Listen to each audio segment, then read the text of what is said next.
होती है, विद्या और अविद्या। तुलसी जी कहते हैं कि विद्या ईश्वर की शक्ति से जगत का निर्माण करती है, अविद्या प्राणी को भूल भुलैया में डाल देती है। भक्तों में भी कभी कभी माया जाती है, अविद्या संतों के पास नहीं आ सकती, पर विद्या रूपी माया संतों में भी आ जाती है। अविद्या के अधीन प्राणी संसार कूप में पड़े हैं, उसमें से बचने का उपाय भी तुलसी जी ने बताया है। भाव कूप में गिरे हुए को बचाना हो, या भाव कूप में गिरना नहीं है, तो एक काम करो, जे चरित जे गावे हरि पद पावे, ते नर परे भाव कूपा, सुनी वचन सुजाना रोदन, ठाना होई बालक सुरभूपा। भगवत चरित्र के गान में जो लीन रहेगा, जो नजदीक रहेगा, वह भवकूप में नहीं पड़ेगा। विद्या और अविद्या ऐसे दो माया के रूप बताए हैं। फिर ज्ञानी ने व्याख्या की, प्रश्न दूसरा, ज्ञान किसे कहते हैं? ज्ञान की कितनी सीधी सादी व्याख्या है। आपकी व्याख्या क्या है? कोई भी अच्छा बोल सकता है, अच्छा भाषण दे सकता है। यदि भाषा पर ठीक प्रभुत्व हो तभी भाषण अच्छा हो सकता है। विषय चूकना नहीं चाहिए, मानव के हृदय को पकड़े रखना चाहिए, छोड़ना नहीं चाहिए, वाक पटु होना चाहिए। कितना याद हो तो लोग कहेंगे आहा कितना ज्ञान है, पर तुलसी जी कहते हैं वह ज्ञान नहीं है, जानकारी है। केवल बोलना, बहुत बोले तो कौन सी नई बात पैदा होगी, पर भूल करनी नहीं चाहिए। ज्यादा बोलना, सुंदर भाषा से सभी पर प्रभाव डाल देना ज्ञान नहीं कहलाता। ज्ञान तो वह है जहाँ बिल्कुल अहंकार ना हो। फिर तुम बोलोगे कि ज्ञान के पानी के फूल हो जाएंगे, पर अहंकार जरा सा भी नहीं होना चाहिए। ईश्वर सब में दिखना चाहिए, उनका नाम त्याग है। फिर हमें वेद आए तो भी ठीक, ना आए तो भी ठीक, पर सब में भगवान दिखे। जीवन में सरलता आए तो तुलसी जी कहते हैं कि ऐसा मानिए ज्ञान हो गया। आज मुझे या आपको अधिक जानकारी आती है तो सब कुछ ये ज्ञान बहुत भारी बना देगा। शास्त्रों का ज्ञान वजनदार बना देगा। वैसे भी व्यक्ति को बोलने का विमान जहाँ बहुत होता है वहाँ भगवान ही छुड़ा सकता है। ये कठिन है। ज्ञान तो वह है जहाँ बिल्कुल अहंकार ना हो। अभिमान की गद्दी पर ज्ञान नहीं बैठता। प्रत्येक में ईश्वर दिखना चाहिए। सब आ जाए पर भगवान दिखाई ना दे, सब कुछ दिखाई दे। गुरु दिखे तो बहुत ही बड़ा अज्ञान कहा जाता है। अलग पर दिखे तो समझिए कि अभिमान है, अज्ञान है। सब में ब्रह्म दर्शन करना ही ज्ञान है। बाकी सब तो जानकारी है। जानकारी और ज्ञान में अंतर है। किसी को किसी विषय की जानकारी है, किसी विषय की जानकारी ज्ञान नहीं कहलाती। ज्ञान तो मुक्त है, पर हमें थोड़ा बहुत आ जाता है तो हम ये मान लेते हैं कि हम ज्ञानी बन गए। एक बहुत पुरानी घटना है। 3 व्यक्ति पहली बार बम्बई गए। गांव की ओर से बम्बई जाने वाले पहले 3 व्यक्ति यही थे। एक रिकॉर्ड बन गया।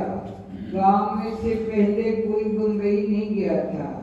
बम्बई बहुत बड़ा शहर था, कई भाषा के लोग रहते थे। ये तीनों 1 महीना रुके। तीनों ने एक एक अंग्रेजी शब्द सीखा, केवल एक ही शब्द। पहले ने जैस, दूसरे ने भी आर थी, वी आर थ्री, तीसरे ने डोंट वरी सीखा। इतना ही आता था, कुछ नहीं आता था। पहले व्यक्ति को जो आए वह दूसरे तीसरे को नहीं आता था। दूसरे व्यक्ति को जो आए वह पहले तीसरे को नहीं आता था। तीनों लाइन में खड़े हो, बोले yes we are three don't worry. गांव में आए तो मानो ब्रह्मांड आ गया, मानो दुनिया का सारा ज्ञान लेकर आए हम। गांव वाले पूछते क्या बम्बई गए थे, तो बोले yes we are three don't worry. गांव में यदि ABCD बोला तो भी चलेगा, अंग्रेजी बहुत अच्छा आता है। इन तीनों का विमान कहीं भी समाता नहीं था। जब भी कोई पूछता तो वे यही जवाब देते, yes we are three don't worry. जब तीनों ने मकान भी पास पास बनाया था, अलग होने पर भी कहीं भूल जाए तो वे तो कविता की पंक्ति की तरह बोलते थे। गांव वाले हैरान थे, हम कुछ नहीं जानते और जे अंग्रेजी सीख कर आ गए। गांव वालों को उपदेश दे दे कि गांव से बाहर निकलो, इस तरह कब तक गांव में पड़े रहोगे। दुनिया देखो कितना सीख कर हम आए हैं। भाई हम तो we are three don't worry सीख कर आए हो। बोले श्री गुरु महाराज की जय, बोलो श्री स्वामी जी महाराज की जय। कार्तिक मातम।